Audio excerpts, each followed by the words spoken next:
Oke, saya lanjut ya. Jadi yang terakhir tuh ada namanya Gunung Api Kerucut atau biasa kita kenal dengan Gunung Api Strato ya. Di mana Gunung Api Strato ini adalah gunung yang paling banyak di Indonesia ya. Terjadi karena sifat dari letusan dan lelehannya ini terjadi secara eksplosif dan juga efusif ya. Dan juga terjadi secara terus-menerus, secara bergantian ya. Sehingga dan juga biasanya ya untuk gunung api strato ini dia memiliki sifat magma oke saya ulangi ya, mohon maaf. Jadi untuk gunung api strato atau gunung api kerucut ini dia biasanya memiliki magma yang sifatnya asam ya, dimana magma yang sifatnya asam ini dia umumnya adalah magma-magma yang memiliki viskositas atau kekentalan yang tinggi.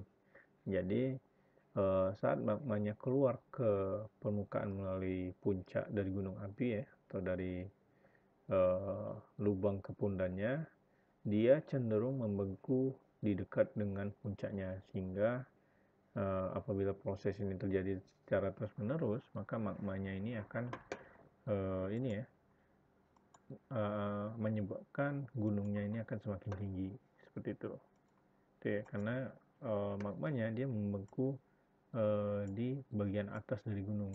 Jadi saat magmanya keluar ya, dia membeku di bagian sini. Semakin tinggi kan gunungnya, membeku lagi saat magmanya keluar ya.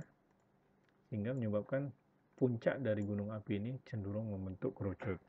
Nah, sedangkan kalau di gunung yang shale ya, magmanya kan dia karena magmanya sifatnya basah, ini magmanya sifatnya asam ya.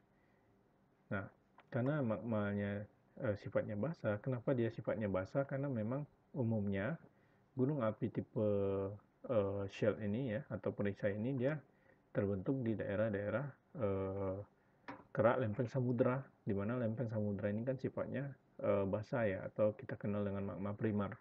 Nah, karena dia sifatnya basah, viskositasnya rendah, saat magmanya keluar dari pusat dari magmanya gitu ya, keluar ke gunung, dia bergerak secara cepat.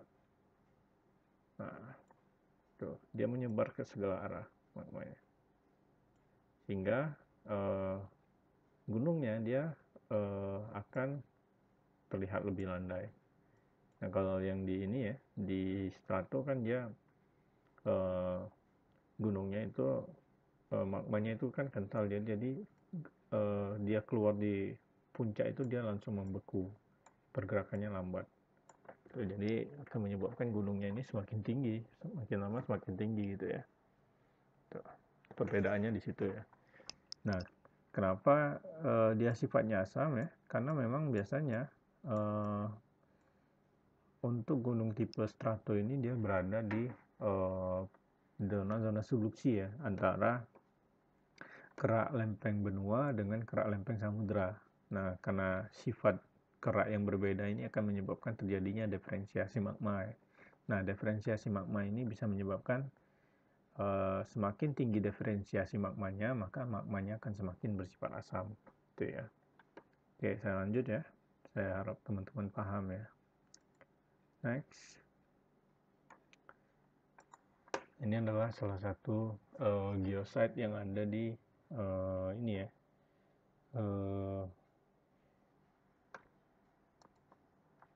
UGC Batur ya, atau UNESCO Global Geopark Batur.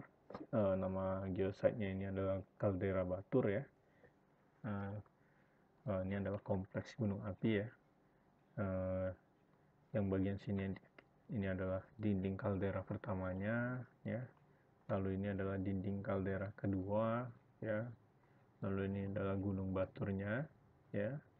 Ini adalah danau batur ya. Nah, kaldera batur pertama merupakan sebuah struktur runtuhan berbentuk elips ya, yang berukuran 13,8 kali 10 km persegi yang terbentuk sekitar 29.300 tahun yang lalu dan menghasilkan endapan piroklastik dasitik dengan luas area 84 km. Oh maaf, ini volume ya. Dengan volume sebesar 84 km persegi ya. Maaf, kubik disebut sebagai iningrit Ubud ya. Jadi pyroclastic dacitic ini maksudnya batuan vulkanik yang bersifat asam ya, yang kaya akan plagioclast ya. Dia terbentuk karena aktivitas pyroclastic ya, dari letusan gunung api ya. Nah, nama batuan yang terbentuk ini dinamakan ignimbrite ya. Jadi batuan ini ya, pyroclastic yang sudah mengalami atau sudah terlaskan gitu ya, dinamakan ignimbrite Ubud ya. Next.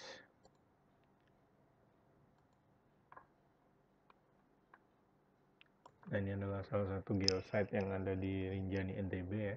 Rinjani ini juga salah satu UNESCO Global Geopark ya, yang ada di Indonesia ya.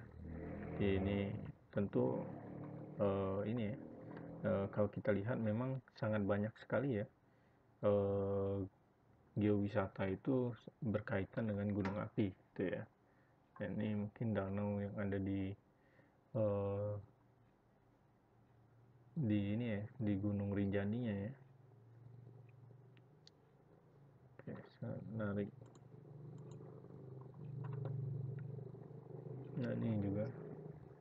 Jadi ini mungkin di puncak dari Gunung Rinjaninya ya.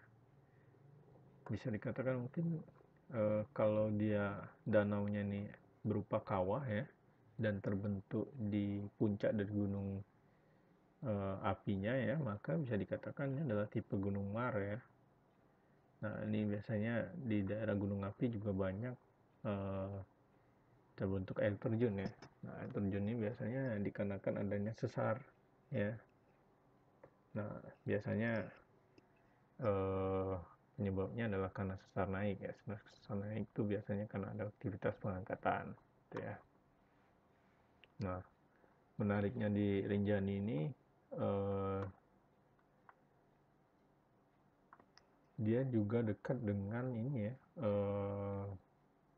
titik terendah yang ada di bumi ya, atau dekat dengan pantai gitu ya, dekat dengan permukaan air laut. Jadi ada gunung lalu berbatasan dengan pantai mungkin seperti itu ya. Oke, next. Nah, ini adalah gunung api Tambora ya.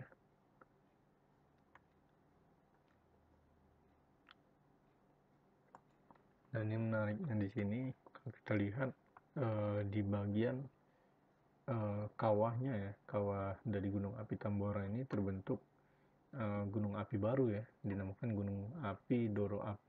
Gunung Doro Api Toi ya. Nah, itu ya. Dia mengambil temanya Gunung Api Tambora dan Museum Sultan Tambora ya, dengan luasan areanya lebih kurang 10 hektar ya, lebih kurang 10 hektar. Nah, ini apa ya? Oke, saya kurang jelas juga fotonya, kita skip aja. Nah, ini adalah beberapa stop site yang ada di Geopark Gunung Tambora ya. Jadi kalau kita lihat dari elevasinya ya, yang ada di sini, jadi memang dia diawali dari warna biru ini dari kedalaman dari ketinggian 0 meter ya, atau dari dekat dengan permukaan air, lalu gradasi hijau 500, berarti mungkin di bawah 100 lah ini ya. Jadi untuk stop set pertama atau pos satunya ini berada di ketinggian 100 meter ya, dimana puncak dari topnya ya, top paling tingginya ini warna mungkin yang merah di sini ya, merah 2.500 sampai 3.000 lah mungkin ya, dimana kalderanya ketinggiannya mungkin range kuning 1.000 sampai 1.500 lah ya. Kita lihat ya. Nah, di sini ada beberapa pos satunya nih, mungkin awalnya titik pertama dari perjalanan geoparknya. Lalu di pos kedua ya, yang B ini adalah padang savana ya. Nah, kalau kita lihat di sini memang treknya di sini masih bisa dilalui oleh kendaraan. Dan ini untuk yang C, ini udah sampai di ketinggian mungkin di atas, udah mendekati 1.000. Ini adalah pos keduanya ya.